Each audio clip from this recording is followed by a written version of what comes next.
प्यारी सत्संगत जी, प्यार से कहना धन निरंकार जी।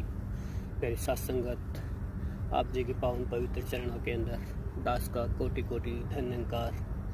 सभी संतों महापुरुषों को एक बार और फिर दास की ओर से धन निरंकार। तो संतों महापुरुषों, आज समय की सतगुरु माता सुदीक्षा सविंदर हरदेव जी ने अपने विचारों के अंदर क्या बताया है, चलिए सुनते हैं। सत्संगत जी, प्यार से कहना धन निरंकार जी। सत्संग के दौरान जहाँ महात्माओं ने अपने भक्ति भरे भाव इस निरंकार प्रभु परमात्मा की तरफ अपनी आस्था और हर पल इसी में ही जीते जी लीन लेने के जो ये प्रेरणा दी कि संतों का जीवन तो ऐसा ही होता है और हर एक इंसान में वो कैपेसिटी है कि वैसा जीवन जिया जा सके। बस ये जब ब्रह्म ज्ञान मिल जाए तो फिर हर समय ये निराकार ही याद रहे और सेवा सिमरन सत्संग के माध्यम से कैसे इसको हर समय याद रखा जा सकता है।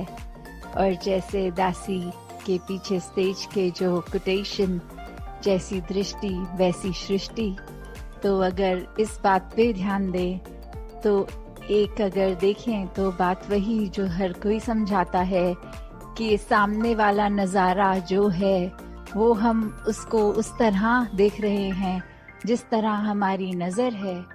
सामने वाला व्यक्ति हमें वैसा नज़र आ रहा है जैसी सोच जैसी धारणा हमने उसके प्रति बना ली।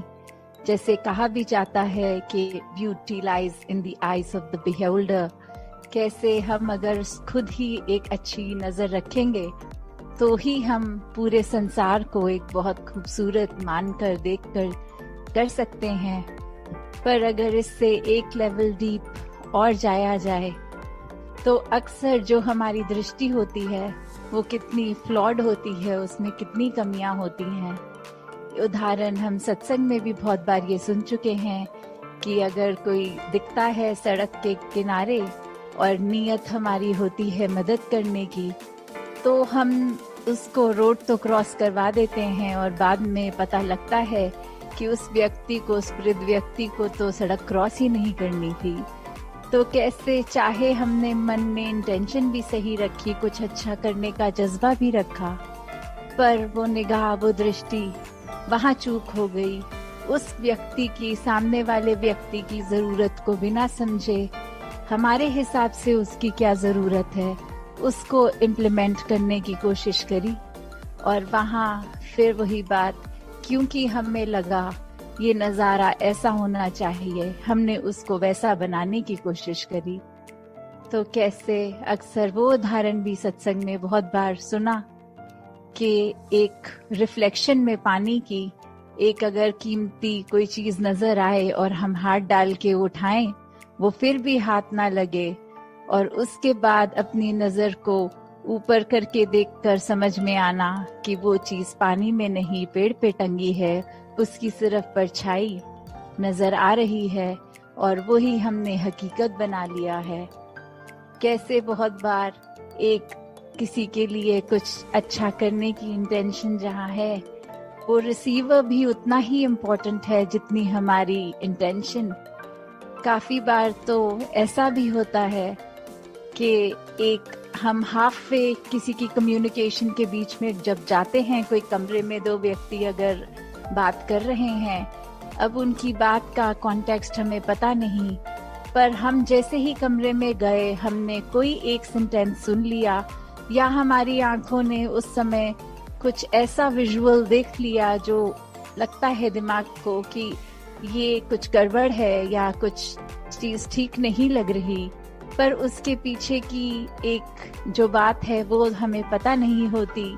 सिर्फ हमारी कानों ने जो एक वो पंक्ति सुन ली, हम अपने मन की धारणा से उसके ऊपर कितना कुछ आधारित कर लेते हैं। हमारे हिसाब से वो व्यक्ति भी खराब हो जाते हैं मन में, चाहे उनको डायरेक्ट ना कहा जाए, फिर भी हम उनके प्रति कितना भार अपने मन में बना के बैठते हैं कि वो व्यक्ति ऐसा कह रहा था, मेरे कानों ने खुद सुना है। तो काफी बार चीजें जो सुनाई देती हैं, जो दिखाई देती हैं, चाहे आंखों ने तो वो देखा, कानों ने वो सुना, फिर भी वो एक वैसी नहीं है। ये हमारी परसेप्शन, ये हमारे दिमाग का काफी बार ऐसे बोलते भी हैं कि लुक्स कैन बी डिसेप्टिव, कि कैसे हम जो देखते हैं वो वैसा है कि नहीं, वो भी हमारी सोच ही है, वो हमारी समझ ही है। तो कैसे हर किसी ने जब परमात्मा को मन में बसा लिया, इस निराकार के ऊपर हर ख्याल को अपने बेस किया, तो फिर वही बात जो दासी अक्सर लगभग हर सत्संग में ही रिपीट करती है कि ये बेनिफिट ऑफ डाउट जब किसी को देना आ जाए, जब मन से ये लगा कि शायद जो हमारा नजरिया है वही ठीक नहीं था, सामने वाला व्यक्ति तो बिल्कुल ही ठीक है, या फिर अगर कुछ गड़बड़ भी लग रही है तो कैसे, किस वजह से वो ऐसा हुआ होगा जो हमारी आंखों ने कुछ विटनेस किया, हमने कुछ ऐसा फील किया, या फिर कभी किसी के कुछ बिहेवियर को ही देखकर मन में लगता है कि ये इंसान थोड़ा अजीब है। पर अगर हम वो भी समझना चाहें कि अगर वो कुछ ऐसा रिएक्शन दे रहा है तो वो उसके पीछे क्या कारण रहा होगा, और बहुत बार अगर ध्यान से उस व्यक्ति की जीवन को देखते हैं तो पता लगता है कि काफी बार हो सकता है वो व्यक्ति को कुछ अच्छे एक्सपीरियंसेस ना हुए हों, जिसकी वजह से अब उसका नेचर इस तरह तब्दील हो गया है। वो इंसान, वो व्यक्ति पैदा उस नेचर के साथ नहीं हुआ था, वो हालातों की वजह से वो थोड़ा खोरापन, वो थोड़ी रिएक्शंस अजीब वो आ जाते हैं। तो कैसे एक अपने आप को जहाँ स्थिर रखने की बात है कि दूसरों के रिएक्शंस, दूसरों का नजरिया, उस पे ना हम देखें, हम अपने अंदर अपना नजरिया, अपनी दृष्टि को ऐसी बनाएं जिस तरह हम चाहते हैं कि सृष्टि हो। तो ये बदलाव, ये खुद से खुद तक की जर्नी है। ये दूसरों ने तो जैसे हैं वैसे रहना है। किसी व्यक्ति को हम हजार उनकी कमियों के बावजूद भी उनको मन से बहुत प्यार दे सकते हैं और उसमें कोई खामी हमें नजर नहीं आती, और वहीं दूसरी तरफ एक व्यक्ति की सिर्फ एक कमी हो और सारी बाकी खूबियां, उस एक कमी को भी हम पकड़ के अपने मन में उसको क्रॉस मार देते हैं कि ये इंसान से बात नहीं करेंगे।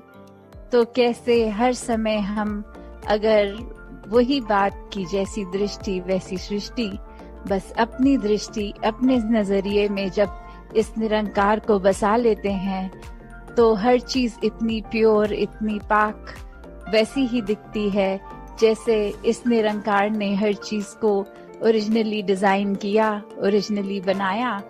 ये शरीरों के द्वारा गलतियां होने पर भी वो जो रूहों की बात है तो वो तो हमेशा इस निरंकार की अंश ही हैं।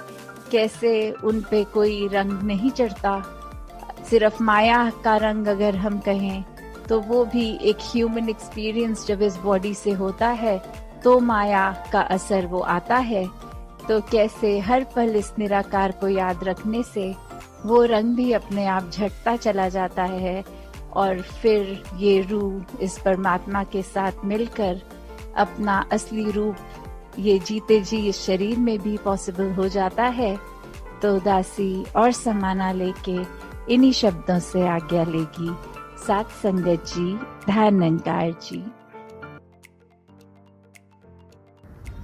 संतों महापुरुषों, आज के विचारों में आपने सतगुरु माता सुदीक्षा सविंदर हरदेव जी के वचन सुने। इन विचारों से आपके जीवन में जरूर ही परिवर्तन होगा। तो इसी के साथ सभी संतों महापुरुषों के चरणों में प्यार भरी धन्यवाद, प्यार से कहना धन्यवाद जी।